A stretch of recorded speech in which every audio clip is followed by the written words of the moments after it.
Welcome back. The Rivers State Independent Electoral Commission, RISIEC, says it did not unveil a fresh timetable for the conduct of the local government elections. The commissioner in charge of political parties affairs, monitoring and security, Godfrey Woke, in an interview with newsmen said this while responding to INEC's advice on the 90-day notice requirements to political parties. He said the commission rather relied on the old timetable issued by the former chairman of the commission, retired Justice Adolphus Enebeli. Yeah, the issue of 90 days. Now, if you look at the ANEC rules, they said 90 days must be given. I remember that 90 days was not given. That was why the election was cancelled. They made an announcement on the 5th of March. Right from the day they made an announcement on the 6th of March, we were assumed that 90 days had started counting. So from 5th of March till 9th of August, the 150 days is still going. Acting on their previous announcements, we have not changed. But there are some sections of the law that have been amended. But we're still acting on the previous announcement. So that announcement is still subsisting. Woke also said almost all the registered political parties have picked the expression of interest to participate in the August 30 council polls ahead of today's deadline for submission. He said only one party has an issue. He also said the commission is not aware of factions in the APC leadership in the state.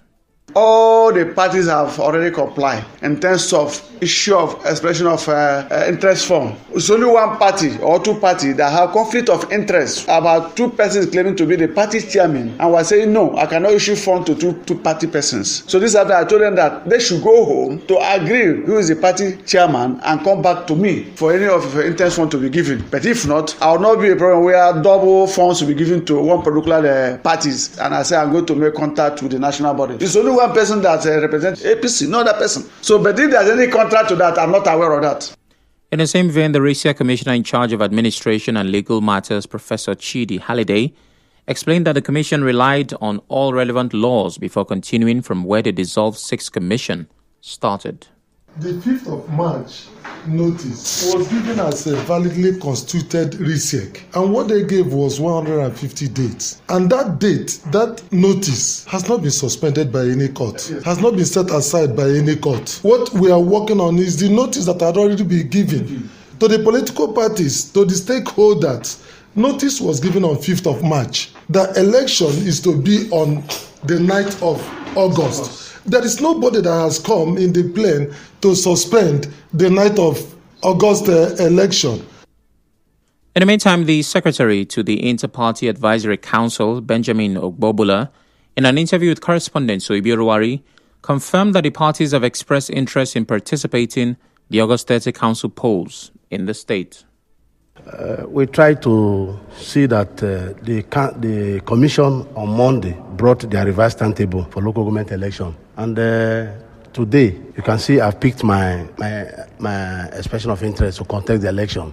My party in particular, Zenith Labour Party, picked our expression of interest to contest the elections come 30th August 2025. Bobola also explained some of the reasons the leadership of political parties had an emergency meeting with the commission today. They said it was a revised timetable. If we had to be a fresh timetable, at least 90 days would have been given. But since it's a revised timetable, so they have started from where the past administration stopped, and that's why we are starting today. The issue we met on them bordering on issue of tax clearance and other issues, because there is no time. Issue of getting tax clearance will be a difficulty. So we asked them to waive the tax clearance issue because of the time factor. So that's one major thing we talked. And we talked about some hooligans who came to claim the political parties that are not chairmen of political parties. And whosoever that the national chairman said is the chairman of the party, that's remained the chairman of the party in Rivers State. Yesterday, the chairman of the Independent National Electoral Commission, INEC, Mahmoud Yakubu, described the recent plan by a state independent electoral commission to conduct local government elections under 21 days' notice as a violation of the law and Supreme Court judgment. Yakubu said this when he hosted the leadership of the state electoral bodies in his office in Abuja. He said it is practically impossible for political parties to conduct primaries, nominate candidates, organize campaigns, and for the electoral umpire to execute constitutional guidelines. He advised strict compliance to mandatory notices. The recent announcement by a state electoral commission, which gives in effect 21 days notice, is not only a violation of the law and the subsisting judgment of the Supreme Court, It is also a practical problem. Within 21 days, how do you expect political parties to conduct primaries, nominate candidates, organize campaign, and for the Electoral Commission to conduct voter education, recruit and train adult staff, manage logistics, and organize security for the election? It's practically impossible to do that within 21 days.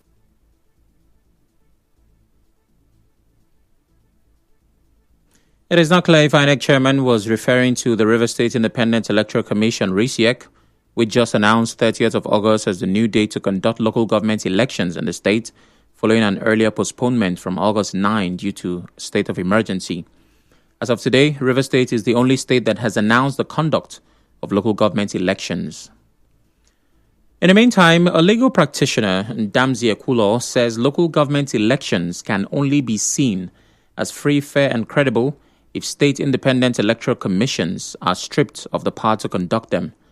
Ekulo said this amid growing concerns over political parties selecting candidates behind closed doors ahead of the August 30 local government election and doubts about the ability of RISIEC to conduct a credible election.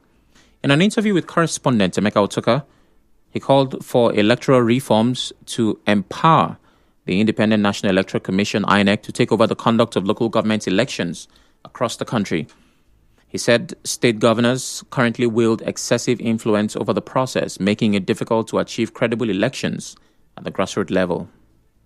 21 days notice violates the electoral law and the Supreme Court judgment as regards the conduct of local government elections. I have always advocated that the constitutional reform should empower INEC to conduct local government elections. That is the only way we can have something near fair and credible. This is because when you allow the states to conduct local government elections, what they do is selection and never an election. It is a rape of the people's right of choice. Mr. Ekulo said he believes the outcome of the local government elections will likely be challenged in court. According to him, the legitimacy of the River State Sole Administrator, retired Vice Admiral Ibokete Ibas, is being contested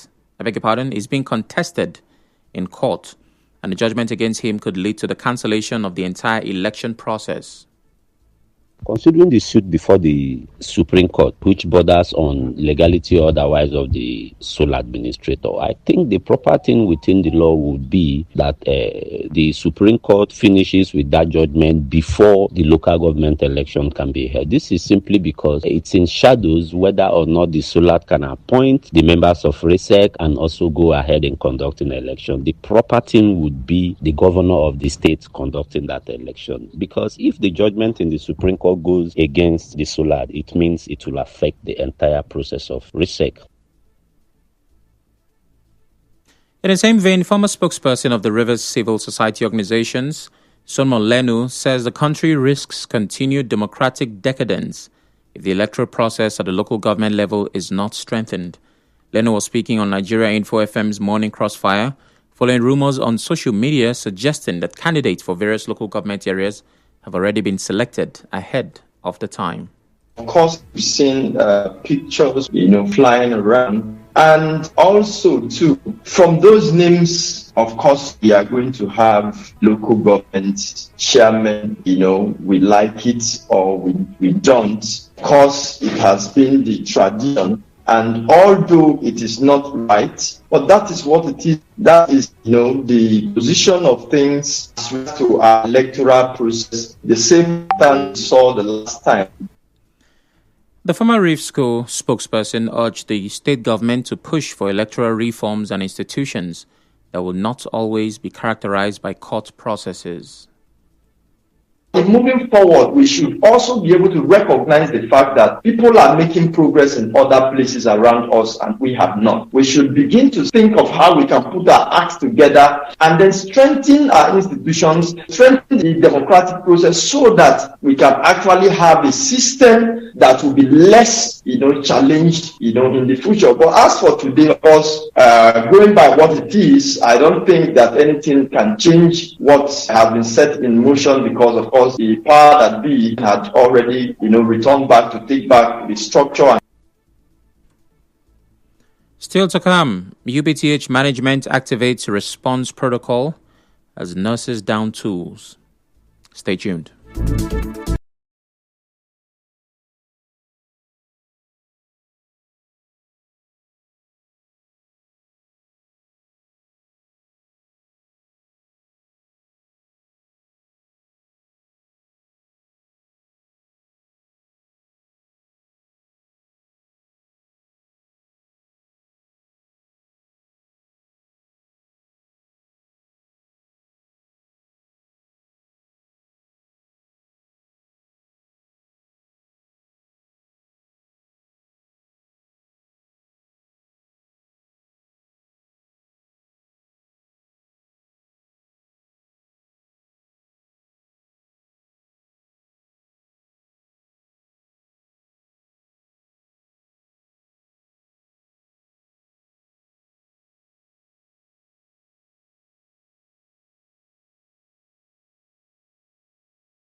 Nigeria National Petroleum Company Limited, NNPCL, says the Port Harcourt Refining Company is not for sale.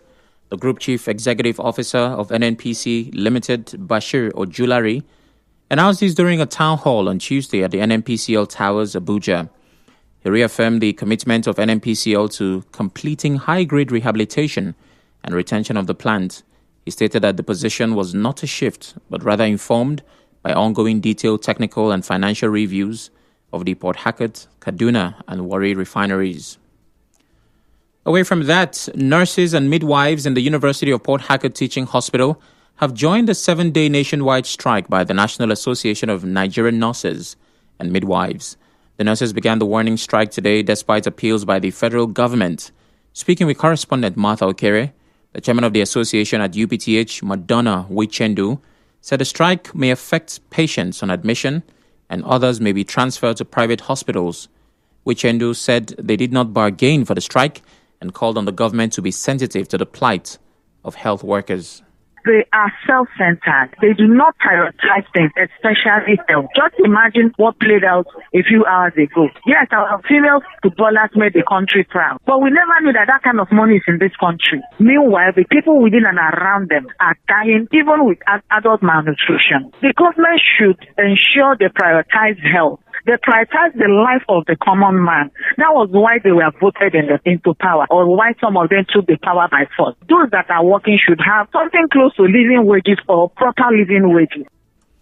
A correspondent who visited UPTH today reports that there were not many patients at a hospital.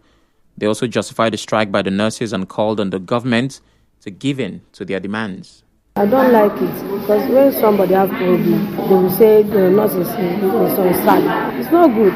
We are here, sis. There's a lot of people here now today hanging around. They need attendance and nobody's attending to them. So please, they should meet up to their need and call off the strike for the sake of everybody. Because we need them for a lot of things. And in their absence now, many things will not be going well. Patients are underwent surgery now. After the procedure, it's the nurses that check up, administer drugs and some other things. So it's not helpful. Even a politician, a councillor that has not even a WAEC certificate is earning more than nurses. It's uncalled for.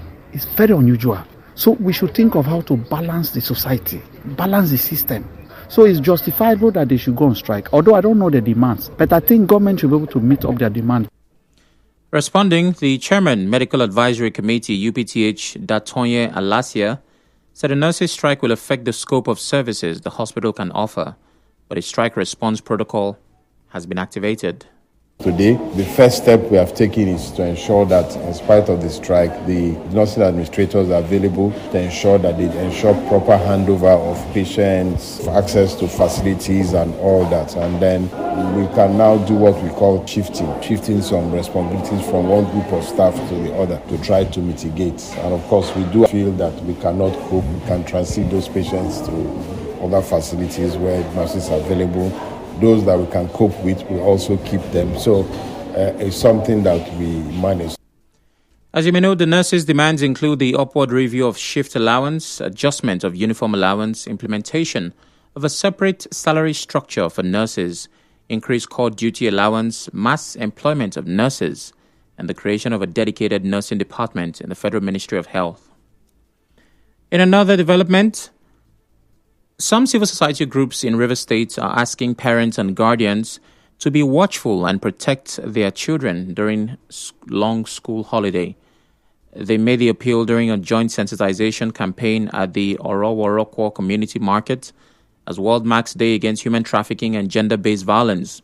Speaking at the event, coordinator of the Rivers State Response Team on Violence Against Women and Children, Tombari Dumka Kote, who was also the secretary of the State Anti-Human Trafficking Task Force, described human trafficking as a crime against humanity.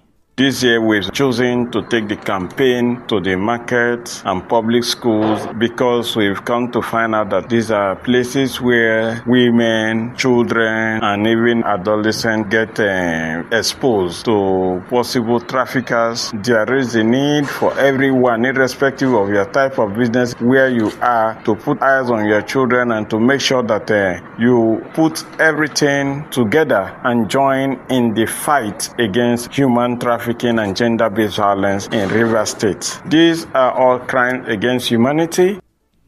Also, Programs Officer at the Center for Justice, Empowerment and Development, Quinet Igbara, said human trafficking is a well-organized crime that mostly targets families, especially women and children who are often exposed to sexual abuse.